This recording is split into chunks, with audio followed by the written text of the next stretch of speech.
Ever scream at your laptop after audition number 47 and yell, "Why am I not booking more jobs?"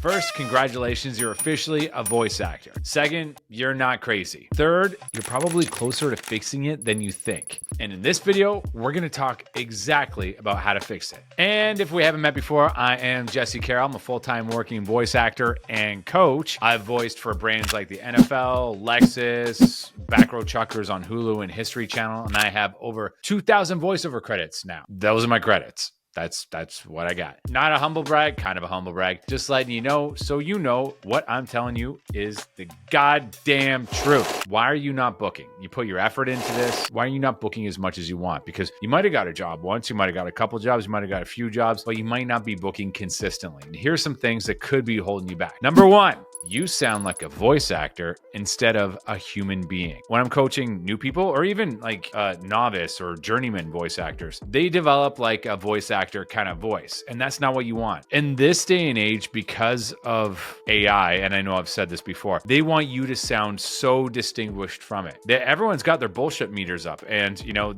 I've heard of students being accused of using an AI to do the voiceover. So you don't want to sound like that. And casting directors, they can tell instantly. You know, if you're working with casting and you're not on pay-to-play sites and you're getting auditions from your agent, those casting directors, they want you to be you. The announcer read isn't dead, it's still out there, but that's fucking easy. When you're trying to do like an authentic commercial voiceover read and you're not 100% you and you're putting a little bit of bullshit on your read, they're going to pick that up right away and they're just going to toss it. Bunk. That's them tossing it. I don't know. Just Steph Curry your audition from the 3. Just be human, be messy, you know, just be you, put your personality into it. And here's a rule of thumb that I have. In voiceover, the cliche to sound authentic and non-commercially is that you're talking to your best friend. But I go one further. Imagine your best friend standing right in front of you or somebody that knows you. If they think that you're putting on a voice, what are they going to say to you? Just think about that before you do it. You know, they're probably going to be like, "What? Why are you talking like that? Why for the love of God are you talking like that?"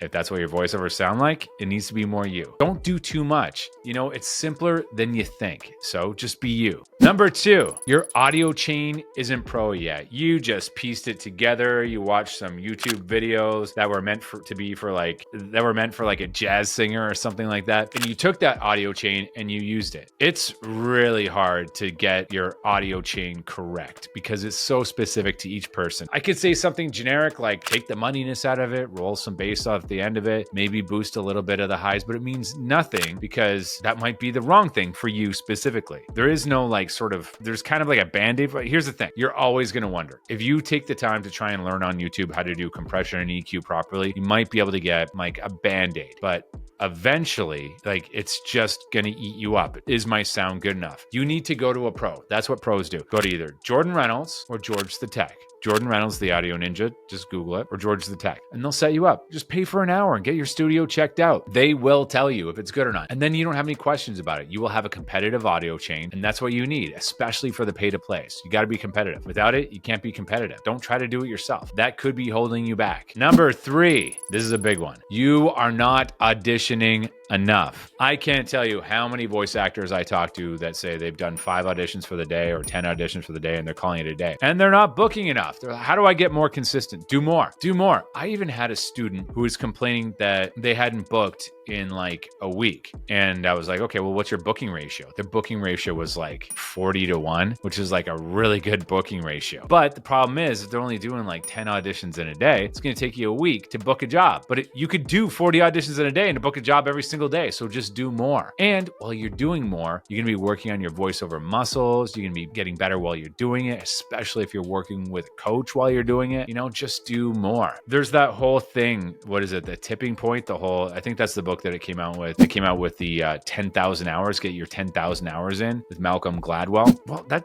applies to anything. If you do anything in the world for 10,000 hours, even without coaching, you're going to start getting a lot more proficient at it. Here's the thing. You want to do focused practice while you're doing those auditions too. Let's say you can't afford a coach and all you can do is just audition. Don't not audition. I know some of the old guard will tell you not to. You're going to embarrass yourself, blah, blah, blah. Don't listen to them. They're full of shit. They don't know what they're talking about. That's why they always complain on YouTube. But what you want to do is focus practice. So as you're doing it, really work on your skills. Do you believe what you're saying? Do you sound like you're putting on a voice? When you're doing your auditions, you don't need to follow the script as it looks. What I mean by that is punctuation and all that, as Dave Beeson would say, is garbage. It's only written the way it is so that you can read it. They don't want you to follow it explicitly how it's written. If you do that, it's going to sound like you're reading. They want you to bring it to life. Make it sound like it's coming off the top of your head. That is your job in auditions. Tell me I'm wrong in the comments. Fight me. Let's hear it. I book jobs all the time when I don't even say the script. I auditioned for a job last week and I submitted the wrong audition. I still got it because I did a good job on what I was doing. More volume. That's what made me what I am today. More volume and a bit of coaching and just being obsessive. Number 4, your proposals are generic and not well thought out. And by proposals, like you don't send proposals to agent auditions. You just submit the thing, it's gone. But on pay-to-play sites like voices.com and voice123, there's a proposal there. That is an opportunity to showcase your experience. You can ask for a like, which is important on those sites. Totally kosher to do that. You want to tell them about what your studio setup's like, and you want to tell them how fast your turnaround is. And you want to say it in as few words as possible and put line breaks in it so it's easy to scan. Don't put a bunch of information they don't care about in there. All they want to know is, how fast you can turn around, what your studio setup is, how you can connect for a live directed session, what your experience might be. And then wrap it all in a nice little bow that's easy to read and give it to them. So just basically ask the questions they're going to ask when they book you before they ask those questions. That's what it's for. Number 5, you are not evolving with the industry. And as I said earlier, one of the ways that the industry is evolving is personality reads. They don't want flat reads. When I say authentic and conversational, that doesn't mean flat. How many times have you been in a conversation where you're really flowing, you're really chatting with someone and you're just talking like this the whole time? You don't talk like this. Maybe you do talk like this. And if you do, you're a fucking psycho. I'm just kidding. You're not a psycho. Please don't find where I live and show up at my doorstep. No, listen, here's the thing. I've met a lot of people that swear that they speak monotone. That is a choice. You didn't get born being monotone. You're just taking your personality out of the way you speak because life beats you down. I get it. It's dangerous. It's scary to express yourself, but you have to do it in your voiceover reads. That doesn't mean go over the top. It just means connect to this, to your emotions. I can be conversational and still be dynamic and throw in my personality. I throw my personality into my reads all the time. And that's the way the industry is evolving. Way more personality reads. When I'm judging the Sovas, I'm always looking for personality reads. Those are the ones that stand out the most. I hear it and I'm like, whoa. And the cool thing about when you add your own personality into your reads is like no one's going to guess where you're going to take that audition. You own it. It's so you and nobody can replicate it. Don't be afraid to put your own personality into the read. It's required these days. Just reading the script isn't enough. It's too competitive out there. But that's great because nobody can be you. So be you. Be the best at being you and you'll never stop working. And number 6, I know I've been talking about this a lot lately, and I think partially is my fault because I talk about how much of an easy time I had in voiceover. And I always mean easy as in it happened for me right away because I put in a lot of work. I put in tons of hours. I'm still yet to meet anybody that put in as many hours as I do. I work on this thing from like the time throughout the day, the time I wake up to the time I go to sleep because I love it. It's a pleasure. It's enjoyable to me. And I did this from the very, very, very start. And I haven't met anybody that's done that yet. But whenever I meet people that are putting in effort that's close to mine, like Whitney Claypool, who I just did an interview with, perhaps it's out by the time you're watching this. She's putting in a lot of time too, and she's getting really good results. But if you're putting in a ton of time and you're not getting the results you want, get help. Find somebody who's doing it, who has done it. Better if they're currently doing it because the industry changes fast. And just hire them and ask them for advice. It doesn't have to be me. There's many people that destroy me in this business. I am not the best. I'm good. I'm great. I'm fantastic. I make a really good living at doing this. But there's a lot of great people out there too. So find someone that you fit with, that your personality fits with. And if you're not getting the results you want and they are getting the results you want, that's a pretty good indicator that they have some information that could be of some help to you. Now, what you want to do, this is how you really get to the next level in voiceover and really just keep booking. You want to have these as like a philosophy, okay? You want to audit yourself ruthlessly. Do you sound too perfect? Do you sound too stiff? Fix it. Are you putting your personality into your reads? You want to be auditing yourself all the time. What can I do to get better? What can I do to get better? What can I do to get better? I keep saying it over and over again. I'm not going to stop. What can I do to get better? That's a weird way to grab that mic, but I just want to drill this into your head. I think about that all the time. What can I do to beat Rachel West? Jesus, she's good. Who are you? She books a lot. Upgrade your sound. If you've got a Rode NT1 5th generation, that's pretty damn good mic to start with. Pretty damn good. At some point, you're going to outgrow it. Which way are you going to go? Sennheiser 416, TLM 103, Neumann U87? I don't know. Maybe you're going to get C414. Who knows? But just, I would start looking at getting upgrades that are going to work for you once you start making money. If you're doing all the right things, coaching, getting audio chains and all that kind of stuff, and you're starting to get some traction, maybe it's time to upgrade your sound. I'm always thinking about that too. Always adding something every year, but not over the top. You don't want to be, here's a bonus one that could be like stopping you from working is processing too much. On the flip side of not having a good professionally done audio chain is if you're doing it yourself and you're processing too much. I saw somebody who had an NS1 noise suppressor turned up to 65. That makes you sound like you're underwater. Don't over process. Another reason why you want to get a pro audio chain done by somebody who knows what they're doing. Again, crank that audition volume up. I do 50 to 60 auditions a day. You want to be doing at least 40 if you want to go full time at this. Unless you are the best. Unless you're the best and you're booking 1 in 20 and you don't care about money, you don't want to make more, then do you. But I'm just telling you, 40 a day is not hard to do. You can do that in 4 hours. What kind of a job do you know of where you can go to work for 4 hours and make 6 figures a year plus? Pump those numbers up. Those are rookie numbers. You got to pump those up. And in the words of Matthew McConaughey from The Wolf of Wall Street. Yeah, in the words of Matthew McConaughey from The Wolf of Wall Street, those are rookie numbers. You got to pump those numbers up. If you know, you know. That was gross, Jesse. All right.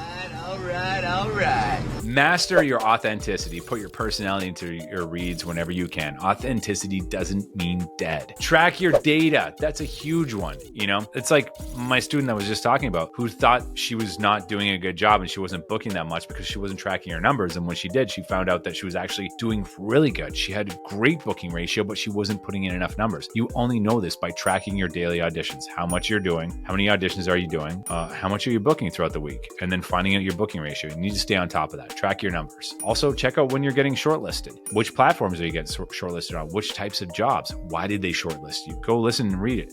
Go listen to it and try to figure out what's going on. And on that note, by the way, one thing I would call out is people say that most of their auditions don't get listened to on voices.com. It's not true. The clients can download it and they will download it and send it to their clients and it won't register as a listen. So that's why you'll sometimes see that you got a thumbs up, a like on your voices.com audition without it being listened to because the client listened to it off platform because you're usually dealing with an agency, not the end client on voices.com. So that's why. Also, if they listen to it for less than 3 seconds, it won't register as a listen. So do a better job in the beginning of your auditions. I guess that's another bonus point there. Make sure you are doing a good job at the beginning of your audition because 5 seconds is an eternity. And if it's 5 seconds of you just stinking it up, you're just not having a good audition. A lot of the problem is when people do an audition, they come in all hyped up and they talk really fast like this and then they get into it. You're not going to get that grace period. You got to start off good. The beginning is the most important. So just remember that. Also,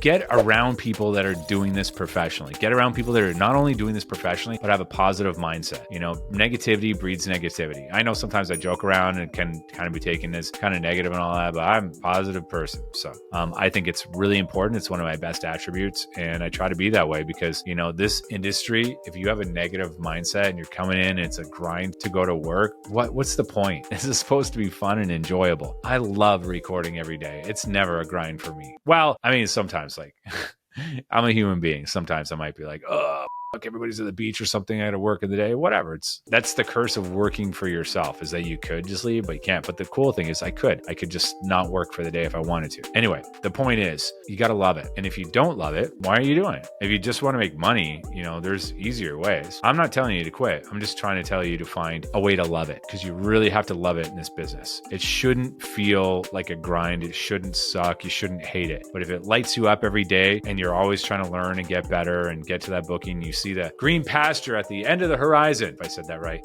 it exists and you can get there. You just got to, you know, keep working on your stuff. And, you know, I'll just leave you by saying this, you know, you're not broken. It's not too late. You're not invisible. You have a shot at this. It's not personal. Clients care. They just don't care about you specifically. They're just trying to book their job and pick the best actor. This will turn around if it hasn't happened for you yet. It's going to. So stay human.